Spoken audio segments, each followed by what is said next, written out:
I saw what he did in these OTAs, and I just had to get him to Sunday for the Raider Nation.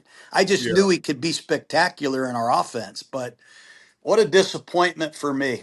that brings me to my next guy. When you go to the Raiders the second stint, and first you trade for Antonio Brown, what were you thinking when you were getting Antonio Brown? Because for me personally, I was trying to make sure the guy stayed in Pittsburgh. I did not want that guy to leave.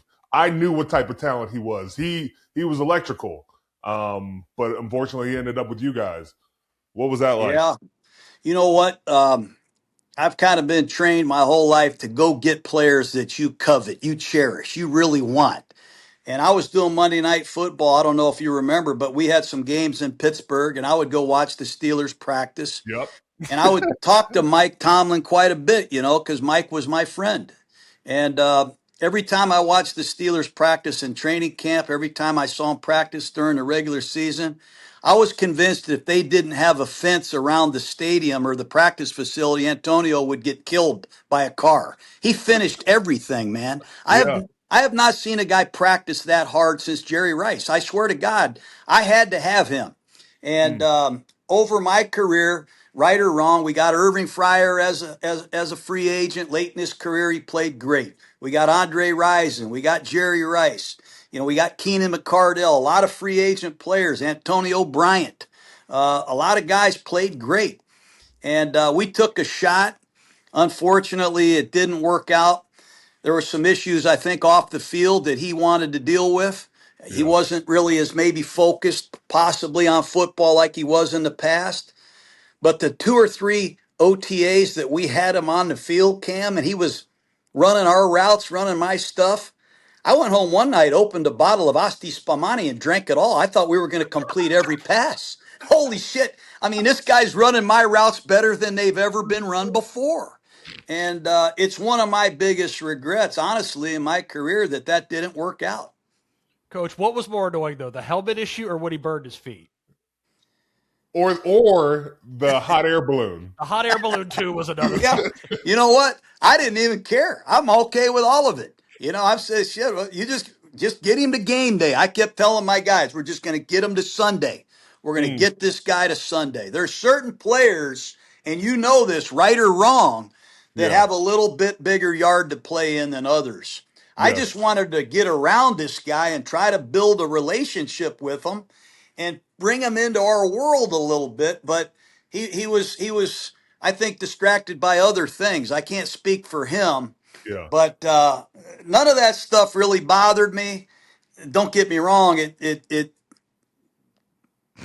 concerned me quite a bit, but um, I saw what he did in these OTAs, and I just had to get him to Sunday for the Raider Nation.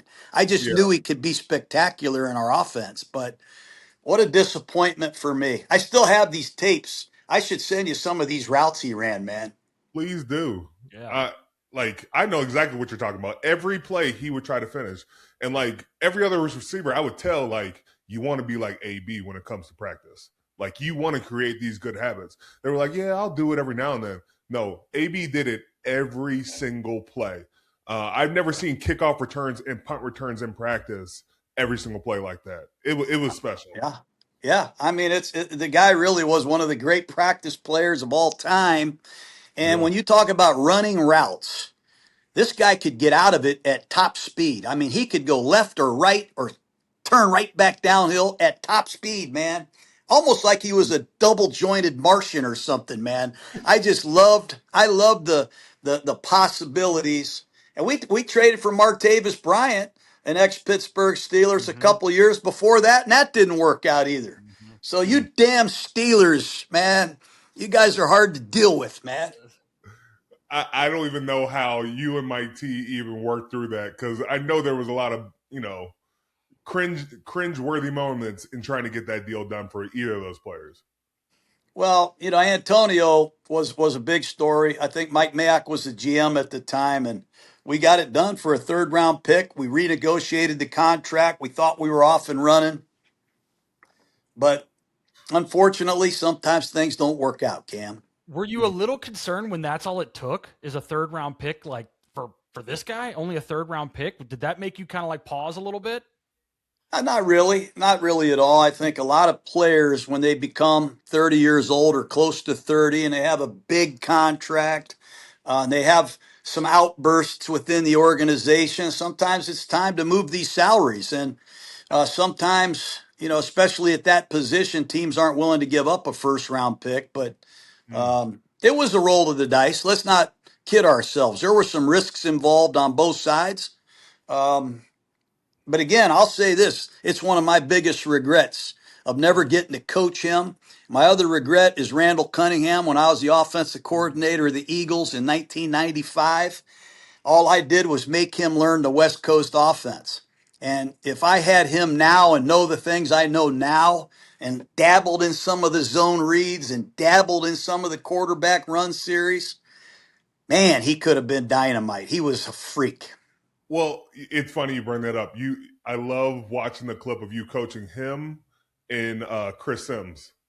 Oh, And the Chris Sims one's tough, man. That one's tough. He was never going to get that play right, man. He was never going to get it. Never. Yeah, everybody says our play calls are that hard. Why is the only guy that ever had a hard time saying it was him?